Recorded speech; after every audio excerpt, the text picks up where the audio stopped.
My name is Messiah Pacheco, and sustainability to me is the upkeeping and protection of our environment and our earth, which is the only one we have.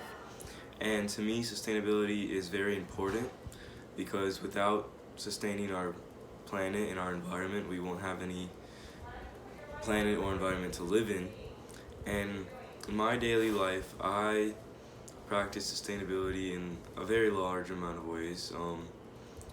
I limit my showers to limit water use. I make sure to recycle, and I do not throw trash away in the street or anything of the sort. I also make sure I ride my bike to school every day to make sure not to hide in carbon emissions and things of the sort to keep down pollution.